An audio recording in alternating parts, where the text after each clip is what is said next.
मेरा नाम संजय मनसुखानी है। मैं change-destiny.in से बोल रहा हूँ, कलकत्ते में से। आज आप सब जानते हैं कि मानवता बड़े ही गंभीर समस्या से जूझ रही है। ये एक किस्म की थर्ड वर्ल्ड वॉर चल रही है, इसमें कि पूरा का पूरा विश्व इसमें जूझ सा गया है और हम जिससे लड़ रहे हैं उसको हम देख भी नहीं पा रहे हैं। वो हिडन एनिमी है, वो इनविजिबल एनिमी है। इस समय जब मानवता इतने बड़े कठिन समय से गुजर रही है तो हमें क्या करना चाहिए?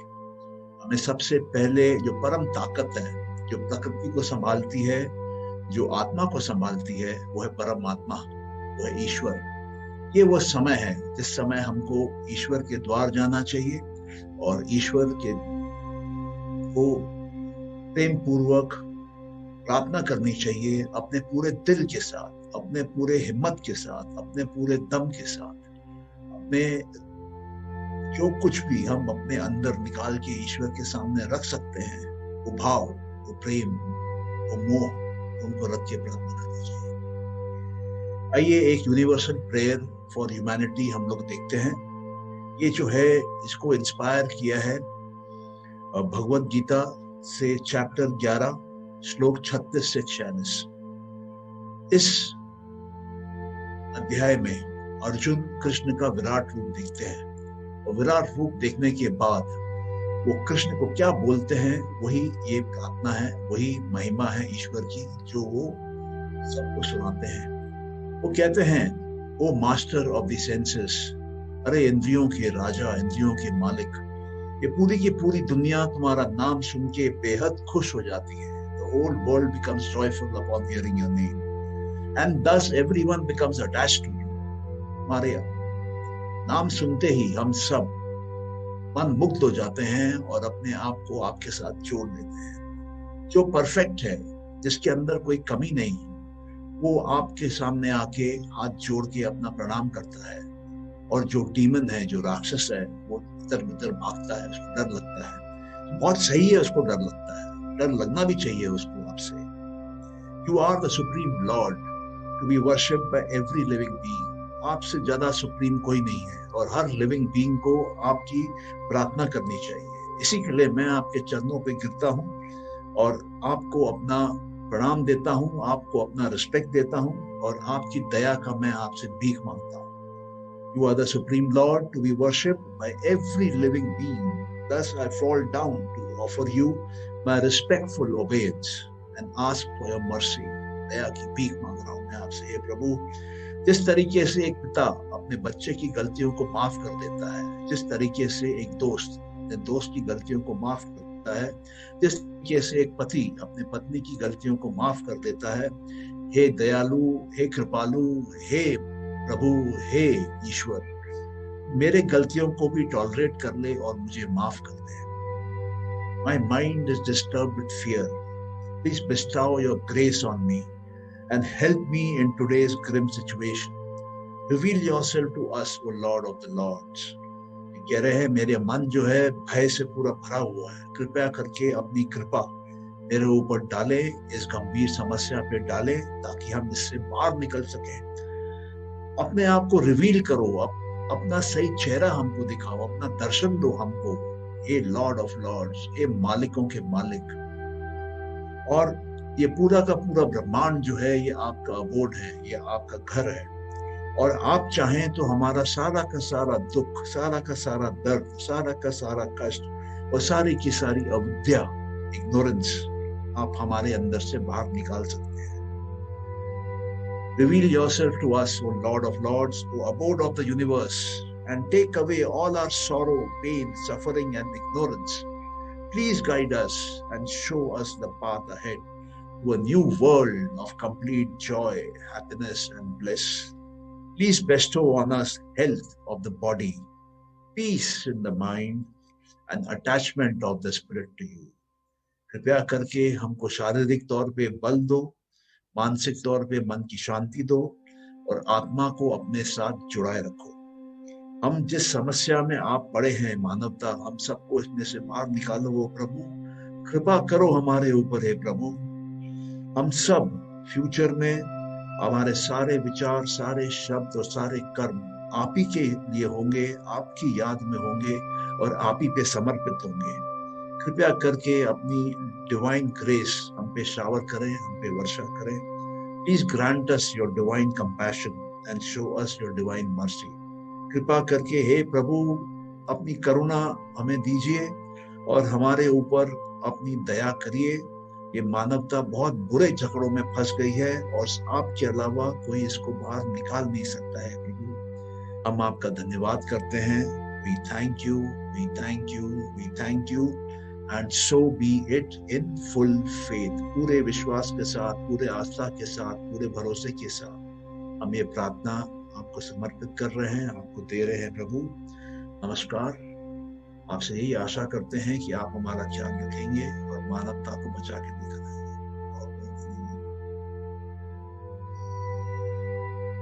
मेरे प्यारे भाइयों बहनों और मेरे देशवासियों, हमने ये देखा है पिछले कुछ दिनों में कि पतंजलि के जो योग सूत्र हैं वो बहुत गहरा शास्त्र है।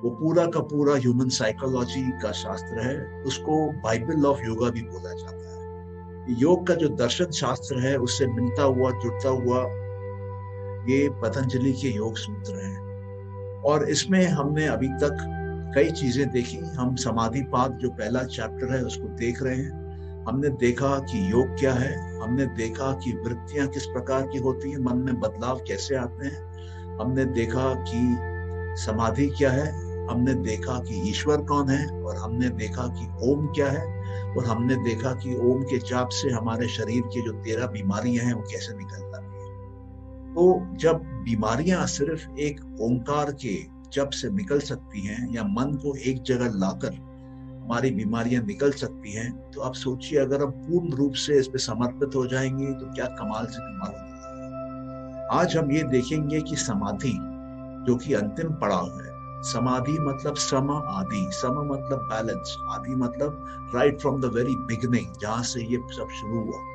तो उस स्टेट ऑफ बैलेंस में हमको लौट के जाना है।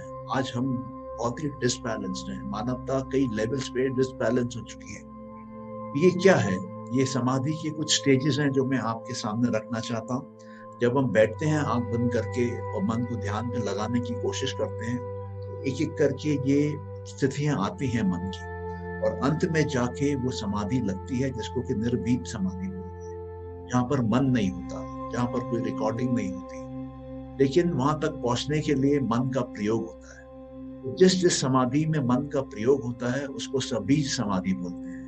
मतलब उस समाधि में बीज है। बीज क्या है? मन है। वहां पे संस्कारों का रिकॉर्डिंग हो रहा है कॉन्स्टेंट।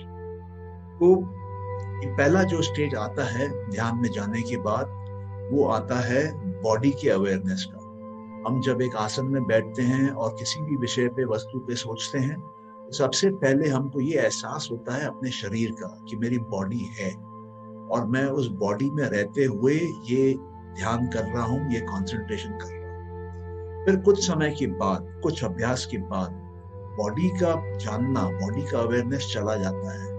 उसके बाद जो अवेयरनेस आता है वो थॉट का आता है, विचारों का आता है। अब हमारे मन में शरीर नहीं आता है, हमारे मन में मानसिक तौर पे विचार आते हैं अलग अलग। और इसमें भी जब हम बैठते हैं और इसको भी पार करते हैं, तो हमारे मन में अंदर एक आनंद की लहर दौड़ने लगती है। ये जो आनंद की लहर दौड़ने लगती है, ये आप में से कई लोगों ने एक्सपीरियंस भी किया होगा। बहुत अच्छा लगता है। लोग कहते हैं हम बैठे थे ध्यान में, हमको बहुत अच्छा लगा।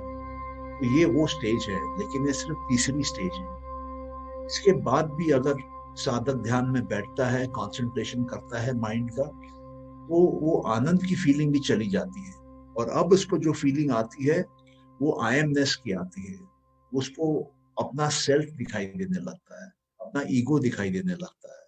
उसको ये याद रहता है कि मैं ये समाधि में हूँ, मैं इस ध्यान में हूँ, मैं ये कंसंट्रेट कर रहा हूँ और इस वस्तु पे, इस ऑब्जेक्ट पे मैं कंसंट्रेट कर रहा हूँ। वो उसके सामने रहता है। जब वो इससे भी आगे बढ़ता है और साधना करता है और तप करता है और ध्यान करता है, तब वो देखता है कि एक ऐसी सिचुएशन आ जाती है जहाँ पे उसको अंदर से सत्य, ट्रुथ, ऋतंबरा जिसको बोलते हैं, वो उसको एहसास होने लगता है। उसको ब्रह्मांड का ज्ञान अंदर से मिलने लगता है, जो कि प्योर फॉर्म में है। वो संसारी नॉलेज नहीं है। अधिकतर लोगों को जो ज्ञान होता है वो संसार का होता है, जो 5 इंद्रियों के माध्यम से आता है। लेकिन यहाँ पे ये इंद्रियों के माध्यम से नहीं आ रहा है, ये अंदर हृदय के द्वार से आ रहा है। ये अंदर में डिवाइन नॉलेज है, जिसको कि हम इंट्यूशन से मिलता है हमको, जिसको हमको इंसाइट से मिलता है। वो यहाँ पर अभी सत्य आने लगते हैं और आपके सामने पूरा ब्रह्मांड का ज्ञान खुलने लगता है। जब आप इससे भी और आगे बढ़ते हैं और ध्यान में बैठते हैं, तब आप देखते हैं कि वो संस्कार आने लगते हैं जो और संस्कारों को आने से रोकते हैं। इसको निरोध के संस्कार बोलते हैं। ये निरोध करते हैं, ये विचारों को आने से रोकते हैं और जिस विचार में आप हैं उसको सुरक्षित रखते हैं। अभी जो मन है वो एक धारा की तरह बह रहा है, एक सब्जेक्ट को लेके या एक ऑब्जेक्ट को लेके। और जब ये निरोध करने वाले संस्कार भी खत्म हो जाते हैं, अब आपके अंदर में कोई सत्य की बात भी नहीं आ रही है, तब क्या होता है, तब आपको निर्भीत समाधि लगती है। निर्भीत समाधि अंतिम पड़ाव है समाधियों का। निर्भीत समाधि को कुछ लोग निर्विकल्प समाधि भी बोलते हैं। निर्भीत समाधि को कुछ लोग असंप्रज्ञित समाधि भी बोलते हैं और कुछ लोग निर्बीज भी बोलते हैं, जिसको 3 नामों से जाना जाता है। इस स्थिति में क्या होता है कि जो साधक है उसको ये भी नहीं पता होता है कि वो कहाँ है, उसको ये भी नहीं पता होता है कि क्या समय हुआ है, उसको ये भी नहीं पता होता है कि वो किस वस्तु पे ध्यान लगा रहा है, उसका नाम क्या है, उसको उस वस्तु का वर्णन भी नहीं याद होता है। वो अपने आप को भूल जाता है और सिर्फ उसका मन जो वस्तु को देख रहा है, उसका जो अंदर की जो आत्मा जिस वस्तु को देख रही है, उन दोनों का मिलन हो जाता है। इसको आप ऐसे समझ सकते हैं कि आपके पास एक डायमंड है, बड़ा ट्रांसपेरेंट सा है, उसके सामने आपने गुलाब का फूल रखा। तो वैसे तो आपको डायमंड अलग दिख रहा है, गुलाब का फूल अलग दिख रहा है, लेकिन डायमंड के अंदर भी आपको गुलाब का फूल दिखता है। जब इस प्रकार की अवस्था चालू होती है कि आपको डायमंड के अंदर गुलाब का फूल दिखता है, इसका मतलब ये दोनों एंटिटी मर्ज हो गए, दोनों एंटिटी एक हो गए। इसी को योग बोलते हैं। इससे ऊंची कोई स्थिति नहीं है, ये परम स्थिति है। आप अगर दूसरे तरीके से समझना चाहें तो ऐसा समझ लीजिए कि हम 3 सच्चाइयों में हैं। एक है स्पिरिट, एक है माइंड और एक है मैटर। मैटर वही है, लेकिन हम सबको अलग अलग दिखता है। क्यों? क्योंकि हमारी धारणाएं अलग अलग है। हम जिस विंडो से देख रहे हैं उसकी प्रोग्रामिंग अलग है, हमारा बायस अलग है, हमारा इंटरप्रिटेशन अलग है, उन्हीं शब्दों का, उसी सच का हमारा मीनिंग अलग है। तो ये जो बीच में हम मन को किसी तरीके से निकाल देते हैं बाहर, वो स्पिरिट डायरेक्ट मैटर पे आ जाता है, वो सबसे ऊंची लेवल की समाधि है। हमारा डिसबैलेंस जो होता है मन का, वही हमारे अंदर में डिसबैलेंस पैदा करता है। लेकिन जब मन ही नहीं रहेगा तो क्या डिसबैलेंस रहेगा? तो आपको मैं एक बार दोबारा याद करा देता हूँ कि महर्षि पतंजलि ने इसको डिफाइन कैसे किया था। महर्षि पतंजलि बोले थे, योग क्या है? योग है योग चित्त वृत्ति निरोध। जब हम अपने चित्त में से सारी वृत्तियों को, सारे बदलावों को, मन का सारे मानसिक स्थितियों के परिवर्तन को खत्म कर देते हैं, तभी ही योग है। तभी फाइनाइट इनफाइनाइट हो जाता है, तभी ह्यूमन डिवाइन हो जाता है, तभी इंडिविजुअल यूनिवर्सल हो जाता है। तो उसी प्रकार से मन को हटाने की पूरी प्रक्रिया है। योग क्या है? योग मन को हटाने की प्रक्रिया है।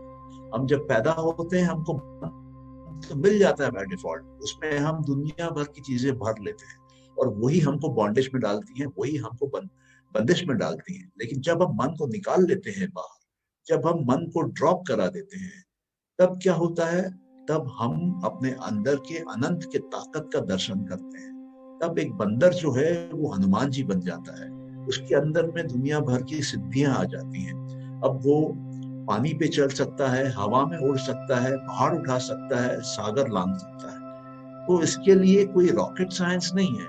बहुत ही वेल डॉक्यूमेंटेड तरीके से महर्षि पतंजलि ने अपने योग सूत्रों में पूरा प्रोसेस समझाया है। आप में से कोई भी सीख सकता है, कोई भी कर सकता है। लेकिन क्या है कि हमको इग्नोरेंस है, हमको किसी ने समझाया नहीं। न हमको स्कूल में, न हमको कॉलेज में, न हमको यूनिवर्सिटी में, न हमको किसी ने, हमारे माता पिता ने, घर वालों ने, बड़ों ने, किसी ने नहीं सिखाया। क्यों? क्योंकि ये ज्ञान जो है ना, ये ज्ञान थोड़ा सा खो सा गया है। आज आज के डेट में आपको पतंजलि योग सूत्र के बारे में जानने वाले लोग कम मिलेंगे, बहुत कम मिलेंगे। और आप किताब खोजेंगे कि एक शहर में कितनी किताबें होंगी, तो आपको ना के बराबर मिलेंगी।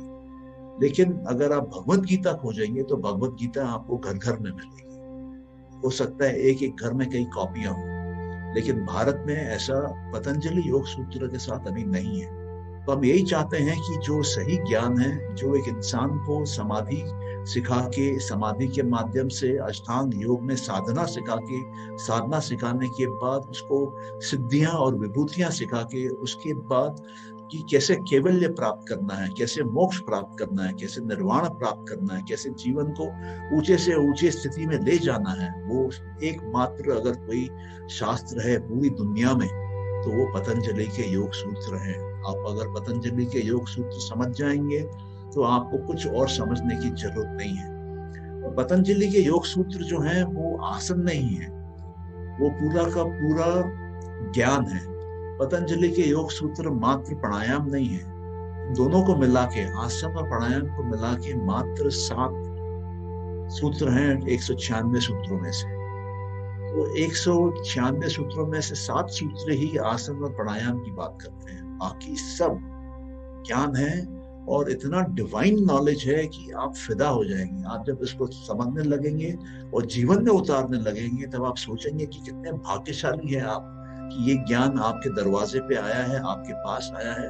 ये आपके पूर्वजों की कृपा है कि आप ये सुन पा रहे हैं, ये प्रोग्राम भी, क्योंकि कुछ ना कुछ है आपके अंदर, कुछ ना कुछ सीकिंग है आपको, कुछ ना कुछ आप खोज रहे हैं, कुछ ना कुछ आप समझना चाह रहे हैं। इसलिए आप यहाँ पर हैं मेरे साथ और मेरी बातों को सुन रहे हैं। मेरी बातों को ज्यादा लोग समझ नहीं पाते हैं, लेकिन क्योंकि आप हैं यहाँ पर, तो उसका मतलब आप आध्यात्मिक लेवल पे एक ऊंचाई पे हैं। आप खोज रहे हैं और खोजने का आपकी जो प्रक्रिया है वो गहरी है। आपके अंदर की प्यास जो है वो अटूट है, और वो अटूट प्यास को मिटाने का एक ही तरीका है, एक ही साधन है। अगर आप एक ऐसी फिलॉसफी, ऐसा दर्शन समझना चाहते हैं तो पतंजलि के योग सूत्र हैं। मैं आपको आमंत्रित करता हूं कि आप इसको समझें, इसको पढ़ें और अपने भाई बहनों को, अपने परिवार वालों को, अपने समाज वालों को, अपने देश वालों को इसका ज्ञान दें। भारत एक नए ऊंचाई पे चला जाएगा, एक गजब की ऊंचाई पे चला जाएगा। हम स्पिरिचुअल लैंड बोलते हैं इसको, लेकिन हमको ही हमारे योग के बारे में मालूम नहीं। इंटरनेशनल डे ऑफ योगा हम बड़े धूमधाम से सेलिब्रेट करते हैं, लेकिन क्या सेलिब्रेट करते हैं? आसन सेलिब्रेट करते हैं, फिजिकल एक्सरसाइज सेलिब्रेट करते हैं। पतंजलि का जो ये दर्शन है वो फिजिकल का बहुत कम है, पूरा का पूरा मेंटल और स्पिरिचुअल है। फिजिकल के ऊपर मेंटल होता है, मेंटल के ऊपर स्पिरिचुअल होता है। ये बात हम भूल गए हैं। हम उल्टा स्पिरिचुअल से मेंटल बने हैं, मेंटल से अब हम फिजिकल बन रहे हैं। तो हम उल्टी दिशा में जा रहे हैं, हमको सीधी दिशा में जाना है वापस। तभी आप देखेंगे कि चमत्कार होंगे आपके जीवन में, देश के जीवन में।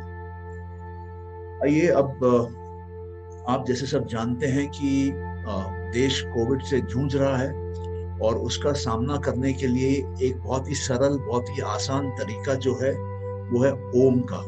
ओम वो मिस्टिक साउंड है, वो मिस्टिक ध्वनि है, जो 3 साउंड से बनी है। एक है अ, एक है उ और एक है म। ये म का जो साउंड है ये आपको अपने मुख के अंदर करना है, जैसे हमिंग साउंड होती है ना, हम, इस प्रकार से करना है। तो ये ओम का या तो आप जाप करिए, या तो ये ओम को आप सुनिए। जहां पर भी आप हैं वहां पे देखिए, कम से कम आधा घंटा, 1 घंटा ये ओम के मंत्र का जाप चले। या तो आप YouTube के माध्यम से, या तो आप कोई और ऐप के माध्यम से इसको चलाइए। आपके अंदर में बहुत बड़ा बदलाव आने लगेगा। ये चमत्कारी साउंड है, और ये साउंड जो है किसी पर्टिकुलर धर्म का नहीं है। ये साउंड है, ये ह्यूमन साउंड है, अ उ म। कोई बोले कि ये हिंदू है तो गलत है, कोई बोले कि ये जैनी है तो गलत है, कोई बोले कि ये बुद्धिस्ट है तो गलत है, कोई बोले कि ये सिख धर्म का है तो गलत है। भारत से जितने भी धर्म निकले हैं, जितने भी दर्शन निकले हैं, सबने ओम को समझा है और ओम को सराहा है और ओम का प्रैक्टिस करते हैं। ये कहा जाता है कि स्वामी विवेकानंद जी भी ओम का जाप करते थे। ये भी कहा जाता है कि आदि शंकराचार्य भी ओम का जाप करते थे। ये भी कहा जाता है कि ओम का जाप भारत में पिछले 5000 सालों से चल रहा है। और ये भी कहा जाता है कि जितने बड़े ऋषि मुनि हुए, संत हुए, तपस्वी हुए, सबने ओम का जाप का प्रयोग किया है अपने चेतना को जगाने के लिए, अपने शरीर की बीमारियों को निकालने के लिए, अपने मानसिक संतुलन के लिए। उनके अंदर से सारे मेंटल, फिजिकल बीमारियां सब की सब निकल जाती है। तो ये बहुत ही एक चमत्कारी है। और आइए मैं आपको सिखाता हूँ कि इसको कैसे करना चाहिए। अगर आप करने में इच्छुक हैं तो बहुत सरल है। आपको अपने नाक से हवा अंदर लेनी है और पेट को जैसे बलून को भरते हैं वैसे पेट को बलून के समान भर देना है। और भरने के बाद आपको वो हवा जो अंदर है उसको अपने मुंह से बाहर निकालना है। तो मुंह से जब बाहर निकलता है उस समय ऊ का साउंड आएगा और शुरुआत में का साउंड आएगा। क्योंकि जब आप हवा को अपने नाभि के पास से अपने पेट के अंदर से ऊपर खींचेंगे तो वो करके बाहर आएगा। देखिए आप का उच्चारण करें, आपको लगेगा हवा बाहर निकलने चालू हो गई। जब आप करते हैं तो हवा कम निकलती है। ऊ करेंगे तो हवा ज्यादा निकलती है, फ्लो ज्यादा आता है। और म करेंगे तो फ्लो हवा का बंद हो जाता है, बाहर हवा जाना बंद हो जाती है। अगर आप लोगों को समझ में आ रहा है मैं क्या बोल रहा हूं तो कृपया कमेंट्स में आप लोग यस लिखिए। और आपको इस प्रकार के प्रोग्राम अच्छे लगते हैं तो कमेंट्स में यस लिखिए। तो हम यही सोच रहे हैं कि पूरा का पूरा जो पतंजलि के योग सूत्र हैं उसको सेक्शंस में कवर करके जून 21 को जो इंटरनेशनल डे ऑफ योगा है उसमें इसका समापन करें। तो आपको बहुत गहरी गहरी जानकारियां मिलेंगी इस फेसबुक लाइव के प्रोग्राम से।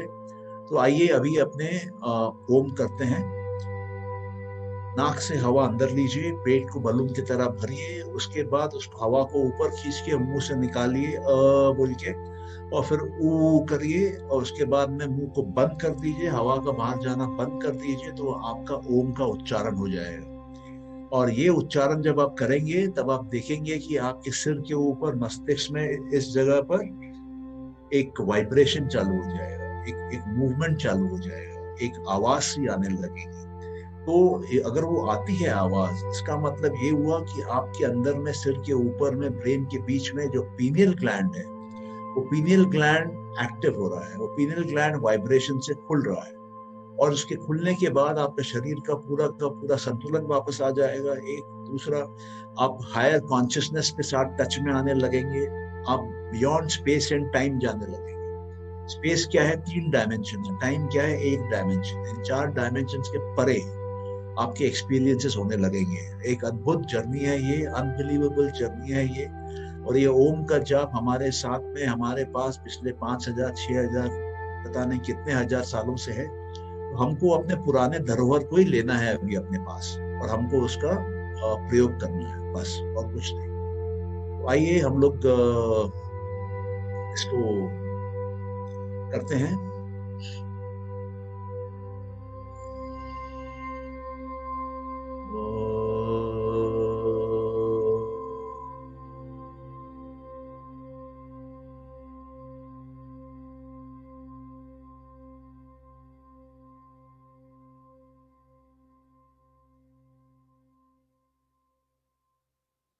ये जो शांति का स्पेस जो आता है ओम के बाद, वहां पर आपको ईश्वर के बारे में सोचना है। स्पेस जो है वो ईश्वर का स्पेस है।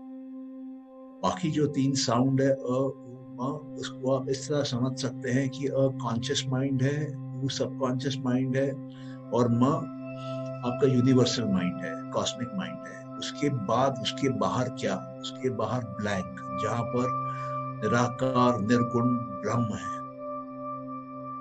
आइए फिर करते हैं।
लोगों को ये ओम का चांट अगर समझ में आया कि कैसे करना है तो कृपया कमेंट्स में यस लिखिए, और अगर आपको समझने में दिक्कत हुई है तो कृपया नो लिखिए।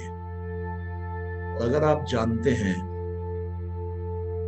कि ओम के लाभ क्या हैं, यस लिखिए।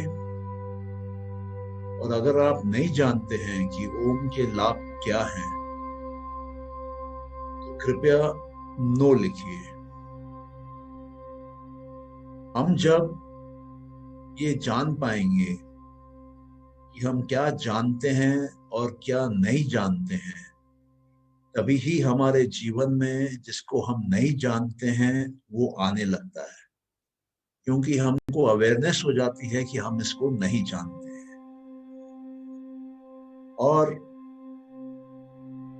हम जब ये जानने लगते हैं कि हम क्या नहीं जानते हैं, उसके बारे में जानने लगते हैं, तो एक बड़ी ही विचित्र घटना घटने लगती है।